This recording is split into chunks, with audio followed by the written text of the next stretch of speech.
Já, þennan þátt kalla ég að fæðast í spilavíti. Það minnir mig svolítið á Truman Show sem þið munið eftir með Jim Carrey.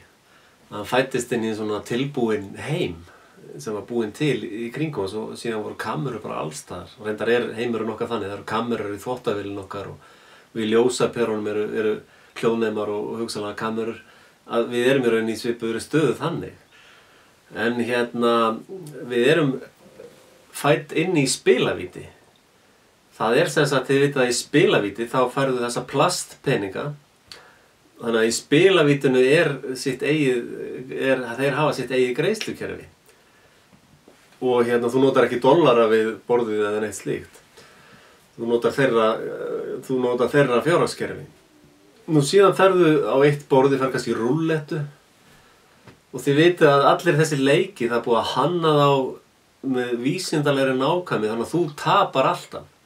Það er bara búið að, og ef þú vinnur, svo kemur það fyrir að einn og einn vinnur í þessu spilavíti. Og þá er hann tekinn út á bakvið og laminn í klessu, hann fær enga peninga. Hann er bara tekinn af bufferunum og buffaður. Þannig að það er ekki einu sinni hægt að vinna í þessu spilavíti. Og þetta er svolítið svona eins og Ísland. Ísland er svolítið bara eins og lítið spilavíti. Og fólk einhvern veginn fæddist bara inn í þetta spilavíti. Og svo er það að velta fyrir sér, já, á ég að fá mig verðtryggt lán eða óverðtryggt, á ég að fá mig erlent lán eða svona lán eða hinsegin lán. Og þannig ertu raun bara að velta þig fyrir þér, á ég að fara í rúllettu eða teningakast eða á ég að fara í póker eða 21 eða í hvaða spil á ég að fara. Og og þeir sem að kannski fæðast í spilavitinu vita ekki, við kannski vitum það svona sem erum komin til vits og ára, að það er allt saman svindl í kerfi, eða þetta er bara svindlkerfi. En fólki sem fæðist inn í þetta, það kannski veit ekki að þetta er allt saman bara svindl. Og það er alveg sem að hvað þú spila mikið og hvað þú spila lengi, þú munt alltaf tapa. Þess vegna er svo mikilvægt að við áttum okkur á grunn mannréttindum okkar, eða bara lífsréttindunum okkar. Og nú er allir að tala um stjórnarskrá þetta, stjórnarskrá hitt. Við þurfum að ganga bara lengra í bara réttin okkar til að vera lifandi á jörðinni og njóta jarðarinnar. Og þessi stanslausa innrömmun á réttindum okkar og lífi er gjörsamlega óþolandi.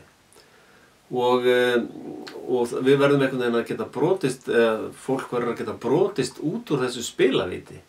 Það er bara fast eins og hamstur og hjóli í einhverju spilavíti, svo hleypur fólk bara, svo hleypur aðeins hraðar heldur að gangi eitthvað betur. Það er allt saman, þið sjáum mér ef fólk vinnur aðeins meira, þá er bara að tekja meiri skattur.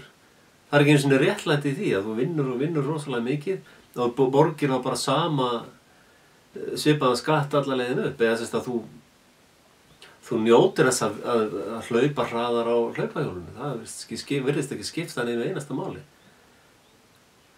Við erum stödd í spilavíti sem er rekið af skipulögðum glæpasamtökum. Og við erum orðið þreytt á að vera þar og viljum fara eitthvað annað, út í náttúruna kannski. Eða fara að rækta kartöflur eða gulrætur. Ræktum rófur og jarðarber. Og í jarðveg, það er líka eitt við svona mat, það er mjög gott að rækta það sjálfur. Þá verður maturinn betri og það fylgja þig miklu betri heilsa.